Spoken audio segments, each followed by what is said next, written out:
Pag-usapan natin ngayon yung akusasyon ng Pangulong Marcos Jr. na nagsisinungaling ang dating Pangulong Rodrigo Roa Duterte. Anong dahilan? Bakit siya paratangan na sinungaling ang dating presidente? Ito, pakinggan natin itong interview ng media. He's lying. He's lying. He's a president. He knows that you cannot pass a GAA without with a blank. He's lying. He's lying because he knows perfectly well that that doesn't ever happen. Sa kasaysayan ng buong Pilipinas, hindi pinapayagan na magkaroon ng item ang GAA nang hindi nakalagay kung ano yung project at saka ano yung gastos, ano yung pondo. He's lying. He's a president. He knows that you cannot pass a GAA without with a blank. He's lying. He's lying because he knows perfectly well that that doesn't ever happen. Sa kasaysayan ng buong Pilipinas, hindi pinapayagan na magkaroon ng item ang GAA nang hindi nakalagay kung ano yung project at saka ano yung gastos, ano yung pondo. Anyway, tungkol ito sa pahayag ng Pangulong Rodrigo Roa Duterte kahapon, yung pasabog ni Congressman Ukap na may nadiskubrihan sila na blank items doon sa BICAM report. Okay? Dito sila hindi nagkakaintindihan eh. Iba yung sinasabi, iba yung dokumento na sinasabi ni Pangulong Duterte na invalid yan, makukulong kayo yan. BICAM report yun. Ang subject matter doon, BICAM report. Ito namang statement ng Presidente, including the Executive Secretary, Lucas Bersamin, ang tinutukoy nila yung GAA. So, naunang nagpahayag si Secretary Bersamin na maliciously fake yung akusasyon ng kampo ni Pangulong Duterte na may mga blank items doon sa GAA. Kaya tinawag pa ng Executive Secretary na considered criminal.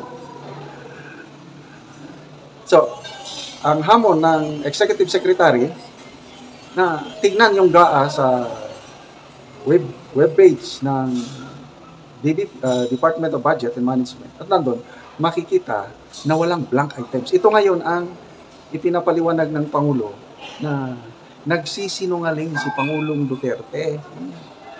Hindi pwede na magkakaroon ka ng GAA na blank items.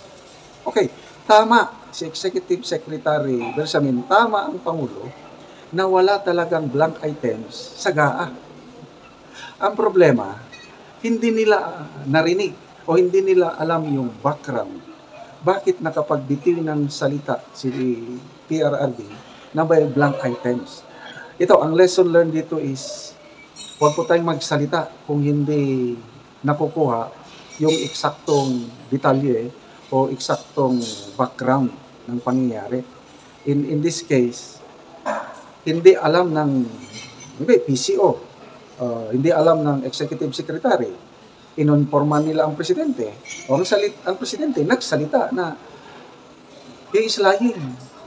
Medyo masama yun. Instead na ma-diffuse sana ang tension ng dalawang kampo, Marcos and Duterte, lalong lumalala. Dahil magkaiba sila ng perspective, magkaiba sila ng basihan. Ay, nako. So, sino ang may kasalanan? Itong mga nag-a-advise kay E.S. Bersamin, itong nag-a-advise sa Pangulo na siguro nagsumbong na yes, ito sinabi ni Pangulong Duterte, may blank items daw sa GAA. Yun. So, anong blank items sa GAA? Hindi pwede yan kung tignan nila sa GAA, walang blank items. So ano ngayon? Nakapagbitaw na ng salita, he's lying. Klaro naman na ang tinutukoy ni Congressman Ukap, tinutukoy ni Pangulong Rodrigo Roa Duterte is yung BICAM report. Ipinakita yung dokumento kitang-kita. Nagkalat na sa social media. May blanco talaga. Kaya ang tanong doon sa pahayag ng Pangulong Duterte is, paano na-fill upan yung mga blank items na ipinakita. Ako rin, nakita ko eh. Kasi yung kopya ng mga pages na with blank, yung amount from, merong amount from, this amount to blank amount. Yun ang nakakapagtaka. Parang mag-fill in the blanks ka na lang. So, tinapos ng BICAM yung report nila na mayroong ganung blanco. Ito ang dapat sagutin ng BICAM ba o Malacanang. Paano na-fill upan yung blank items? Or siguro ang sasagot dito, yung BICAM, baka naman, okay, devil's advocate ako, baka naman yung kopya ni Congressman Ocab, baka draft pa lang yun. Posibleng ganun eh. Draft, so may mga blanco, yun ang nakuhang kopya ni Congressman Ocab. Dahil draft yun, mamaya finalize. Ngayon, ang maganda, ang BICAM magpakita ng original copy, yung BICAM report na sinabit nila sa Malacanang. Pag maipakita ng BICAM yung original copy na wala ngang blank, sabihin natin yon fake news. Nagsisinungaling si Congressman Ocab kung maipakita nila yung original copy ng BICAM report na walang blank. Papaano kung totoong may blank? Ano ngayon? So ang question dyan is, sino ang nag-fill in the blanks kung totoo na may blank pages yung mga amount? Kasi pagdating na sa Office of the President, ni-review nga, nung pinirmahan, wala nang blank items. Totoo yun. Kaya, hindi lang sila nagkakaintindihan, iba yung basihan nila. Ang basihan ng Malacanang, yung GAA. Ang basihan ng company PRRD is yung BICAM report. So yun ang unang challenge ngayon. Ipakita nila yung BICAM report. Okay, may narinig akong pahayag ni Professor Cielo Magno. Para magkaalaman, hinamon niya ang BICAM na magpakita ng original report, yung BICAM report. Tapos, hinikayat din niya si Congressman Ocab na mag-file na lang ng kaso sa Supreme Court. Kasi kung totoo, sabi ni Professor Magno, in case totoo yung aligasyon na may mga blank spaces, blank items doon sa BICAM, ay talagang labag sa batas. Yun na nga, sabi ni PRRD na you will all go to jail.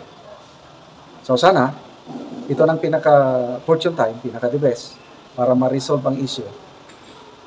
Ang kampo ni PRRD, si Congressman Ungab mismo, kung saan siya nakakuha, kung sino yung source niya, kung talagang totoo yun ang tunay na kopya yung ipinapakita, bring it to the Supreme Court. At bahala na ang Korte Suprema na mag-decide sa validity o invalidity, constitutionality or illegality. Salamat at ako, malaki pa rin ang tiwala ko sa Supreme Court na the final arbiter of the law. So, again, magkaiba ang sinasabi ni A.S. Bersamin, Pangulong Marcos Jr., GAA, ang sinasabi nila na walang blank items, which is correct.